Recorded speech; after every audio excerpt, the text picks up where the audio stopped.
News Kannada ವಾಹಿನಿಗೆ ಸ್ವಾಗತ. Speaker ಪೀಠಕ್ಕೆ ಅಗೌರವ ತೋರಿದ ಶಾಸಕರಿಗೆ ವಿಧಾನಸಭೆಯ ಅಧಿವೇಶನದ ಕೊನೆಯ ದಿನ ಒಂದು ದಿನಕ್ಕೆ ಸಸ್ಪೆಂಡ್ ಆದ್ರೆ ಏನಾಯ್ತು ಎಂಬ ಧೋರಣೆಯಿತ್ತು. ಅದಕ್ಕಾಗಿಯೇ 6 ತಿಂಗಳ ಕಾಲ ಅಮಾನತು ಮಾಡಲಾಗಿದೆ. ಮುಂದೆಯೂ ಕೂಡ ಇದೇ ರೀತಿ ಮಾಡಿದಲ್ಲಿ ಅವರನ್ನ ವಜಾ ಮಾಡಲಾಗಿದೆ. ಬಳಿಕ ಕೋರ್ಟ್ನಲ್ಲಿ ನಿರ್ಧಾರವಾಗಲಿ ಎಂದು ವಿಧಾನಸಭೆಯ ಸ್ಪೀಕರ್ ಯುಟಿ ಖಾದರ್ ಖಡಕ್ ಎಚ್ಚರಿಕೆ ಕೊಟ್ಟಿದ್ದಾರೆ. ಮಂಗಳೂರಿನ ಸರ್ಕ್ಯೂಟ್ ಹೌಸ್ನಲ್ಲಿ ಮಾತನಾಡಿದ ಅವರು, ಸದನದ ಗೌರವ ಉಳಿಸಬೇಕಾದ್ರೆ ಇಂತಹ ಕ್ರಮ ಕೈಗೊಳ್ಳಬೇಕಾಗುತ್ತೆ. ಸ್ಪೀಕರ್ ಸದನದ ಸುಪ್ರೀಂ ಪವರ್ ಡಿಫಾಮೇಷನ್ ಕಾಯ್ದೆ ಬಲವಾಗಿದೆ. ಆದರೆ ಸ್ಪೀಕರ್ ಸ್ಥಾನದಲ್ಲಿ ಹಿಂದೆ ಕುಳಿತವರು ಬಲವಾಗಿದ್ರೆ ಎಲ್ಲವೂ ಸರಿಯಾಗುತ್ತೆ. ಹಿಂದೆ ಇಂತಹ ಘಟನೆಗಳು ನಡೆದಾಗ ಅಂದಿನ ಸ್ಪೀಕರ್ ಸ್ಥಾನದಲ್ಲಿ ಇದ್ದವರು ಸರಿಯಾಗಿ ಕ್ರಮ ಕೈಗೊಳ್ಳದಿದ್ದ ಕಾರಣ ಮತ್ತೆ ಇಂತಹ ಘಟನೆಗಳು ಮರುಕಳಿಸುವಂತಾಗಿದೆ. ಅವರಿಗೆ ಧೈರ್ಯ ಇರಲಿಲ್ಲ, ಹಾಗಾಗಿ 6 ತಿಂಗಳ ಅಮಾನತು ಮಾಡಿಲ್ಲ.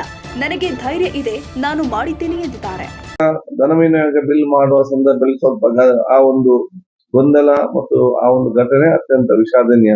ನಮ್ಮ ಪ್ರಜಾಪ್ರಭುತ್ವ ವ್ಯವಸ್ಥೆಗೆ ಒಂದು ಕಪ್ಪು ಚುಕ್ಕೆ.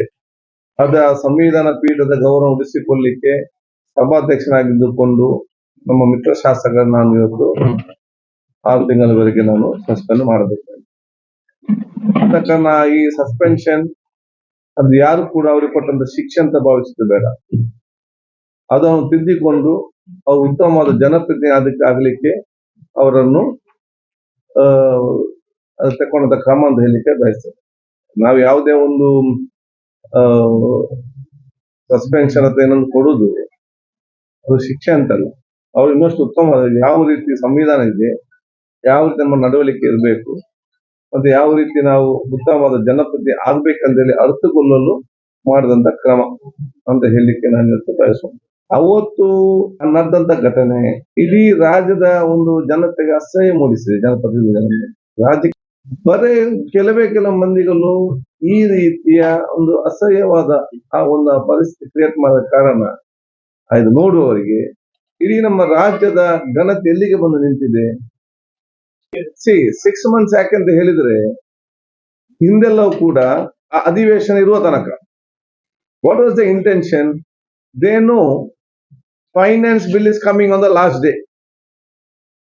ಫೈನಾನ್ಸ್ ಬಿಲ್ ನಾನೇನಾದ್ರು ಪಾಸ್ ಮಾಡದಿದ್ದಲ್ಲಿ ಆ ಗೊಂದಲದಲ್ಲಿ ಧನ ವಿನಿಯೋಗ ಬಿಲ್ ಅನ್ನು ನಾವು ಪಾಸ್ ಮಾಡದಿದ್ರೆ what will be the issue today? Can any one take 1 rupee from the treasury? ಯಾವ್ದು ಸ್ಯಾಲರಿ ಆಗ್ತದ, ಯಾವ್ದು ಡೆವಲಪ್ಮೆಂಟ್? ಅದು ಎಲ್ಲಿಯೂ ಕೂಡ ಫೈನಾನ್ಸ್ ಬಿಲ್ಲಿಗೆ ಮತ್ತು ಧನ ವಿನಿಯೋಗ ಬಿಲ್ಲಿಗೆ ಯಾರು ಕೂಡ ಅಪೇಕ್ಷೆ ಮಾಡುದಿಲ್ಲ ಇಲ್ಲಿಯ ತನಕ. ಯಾಕೆ? Finance bill has to pass because state has to run. Finance bill pass ಆಗದಿದ್ದಲ್ಲಿ ನಾಳೆ ಒಂದೇ ಒಂದು ಅಕೌಂಟಿಗೆ ಒಂದು ನಯ ಪೈಸೆ ಬರುವುದಿಲ್ಲ, ಒಂದೇ ಒಂದು ಸ್ಯಾಲರಿ ಆಗುದಿಲ್ಲ, ಡೆವಲಪ್ಮೆಂಟ್ ಪೆಂಡಿಂಗ್ ಎಲ್ಲ ಕೂಡ ಫೈನಾನ್ಷಿಯಲ್ ಬಂದು ಬೀಳ್ತದೆ.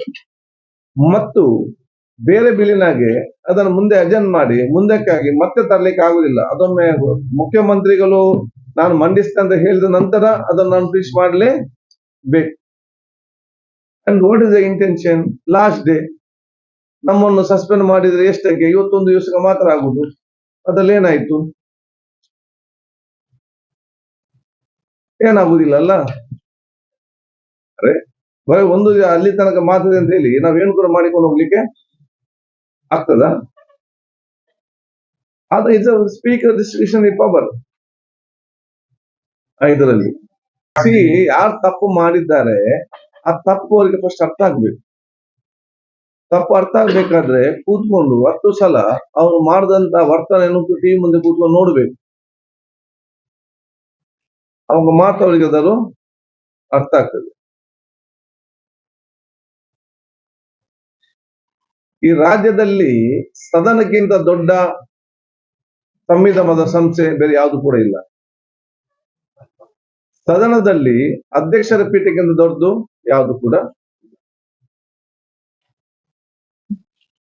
ಬಹಳ ಸ್ಪಷ್ಟವಾಗಿ ಗೊತ್ತಿದೆ. ಇದು ಗೊತ್ತಿದ್ದು ಕೂಡ ಮೇಲೆ ಬರುದು, ಗದ್ದಲ ಮಾಡುದು, ಇದ್ದಂತ ಪೇಪರ್ ಅನ್ನು ಇದು ಮಾಡುದು, ಬಿಲ್ ಅನ್ನು ಕೈಲಿಕ್ಕೆ ತಗೊಳ್ಳಿಕ್ಕೆ ಪ್ರಯತ್ನ ಪಡುದು, ಯಾವುದೇ ರೀತಿಯಿಂದ ನಮ್ಗೆ ಸಹಿಸಲಿಕ್ಕೆ ಸಾಧ್ಯ ಉಂಟಾ?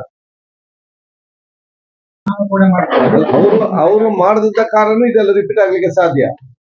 ಅವರವತ್ತು ಕೂತ್ಕೊಂಡು ಧೈರ್ಯವಾಗಿ ಸ್ಟ್ರಿಕ್ಟ್ ಆಗಿ ಮಾಡ್ತಿದ್ರೆ ಇದು ಬರ್ತಿತ್ತ ಪರಿಸ್ಥಿತಿ?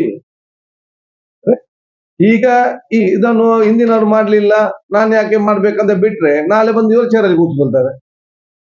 ಮತ್ತೆ ಆಗ ಕೂಡ ಸುಮ್ಮನಿದ್ರೆ ಇನ್ನು ಅರೆ ಈಗ ವಿರುದ್ಧ ಯಾವ್ದೊಬ್ಬ ಧೈರ್ಯವಾಗಿ ತೀರ್ಮಾನ ತಗೊಳ್ಬೇಕಲ್ಲ. ಅವ್ರಿಗೆ ಧೈರ್ಯ ಇರ್ಲಿಲ್ಲ, ಅವ್ರು ಮಾಡ್ಲಿಲ್ಲ. ನನ್ಗೆ ಧೈರ್ಯ ಇದೆ, ನಾನು ತಗೊಂಡಿದ್ದೇನೆ. ಇದಷ್ಟೇ ಪ್ರಶ್ನೆ ಇದರಲ್ಲಿ.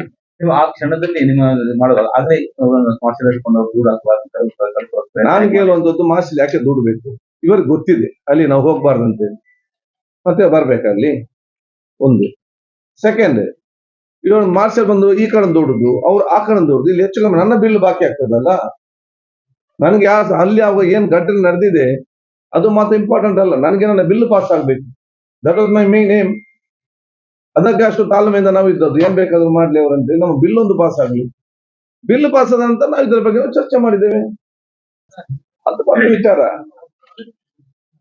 ನೆಕ್ಸ್ಟ್ ಡಿಸಿಷನ್ ಮತ್ತೆ ಆದ್ರೆ ಮತ್ತೆ ಡಿಸ್ಮಿಸ್ ಮಾಡುದು. ನಾನಿದ್ರೆ court will decide on that. ನೋಡಿ, ಇದು ಸದನ ತಗೊಂಡ ತೀರ್ಮಾನ. I have named them. ಸದನ ತೀರ್ಮಾನ ತಗೊಂಡಿದೆ, ಅದು ಚರ್ಚೆ ಮಾಡ್ತೇವೆ. ವಜಾ ಮಾಡುದಂತ ಅಲ್ಲ, ಹಾಗೆಲ್ಲ ರಿಪೀಟ್ ದ ಸೇಮ್ ಥಿಂಗ್ ಅಂತ ಹೇಳಿ. ರಿಪೀಟ್ ಮಾಡಿ ಇದರ ಒಂದು ಘನತೆಗಾರ ಉಳಿಸಬೇಕಾದ್ರೆ we have to take extreme step. ಹಾಗೆಲ್ಲ ಸೇಮ್ ಹ್ಯಾಬಿಚುವಲ್ ಮಾಡಿದ್ರೆ ಹ್ಯಾಬಿಚುವಲ್ ಅಫೆಂಡರ್ಸ್ ಆಗಿ ಬಂದ್ರೆ, ತಪ್ಪು ಮಾಡಿದ್ರೆ ಮಾಡುದು. ಮೊನ್ನೆ ಫಸ್ಟ್ ಆಯ್ತು, ಒಂದು ಸಸ್ಪೆಂಡ್ ಮಾಡಿದ್ರೆ 3 ದಿವಸಕ್ಕೆ, ಹೌದಾ? 3 ದಿವಸ ಸಸ್ಪೆನ್ಷನ್ ಆದ್ರು ಫಸ್ಟಿಗೆ. ತದನಂತರ ಲಾಸ್ಟ್ ಡೇ ಇದನ್ನು ತಗೊಂಡ್ ಬರ್ತಾರೆ, ನಾವು 6 months. ಮತ್ತೆ ಪೊಲೀಸರು ಮತ್ತೆ ಅದಕ್ಕೆ ಬೇಕು, ಮತ್ತೆ ನಮ್ದು ಕೂಡ ಅದು ಚೇಂಜ್ ಆಗ್ತದಲ್ಲ ನಾವು. But what I am saying, ನಾನಂದ್ರೆ ಯಾರಾದ್ರೂ ಕೂಡ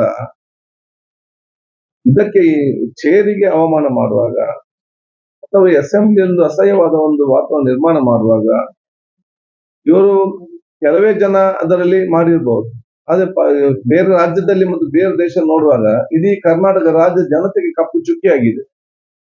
ಅದು ನಮ್ಮ ಅರ್ಥ ಮಾಡಿಕೊಳ್ಬೇಕು. ತಾಜಾ ಸುದ್ದಿಗಾಗಿ MTV ನ್ಯೂಸ್ 24/7ಗೆ ಸಬ್ಸ್ಕ್ರೈಬ್ ಮಾಡಿ ಮತ್ತು ಬೆಲ್ ಐಕಾನ್ ಅನ್ನು ಒತ್ತಿ. ತಪ್ಪದೇ ಲಿಂಕ್ ಶೇರ್ ಮಾಡಿ.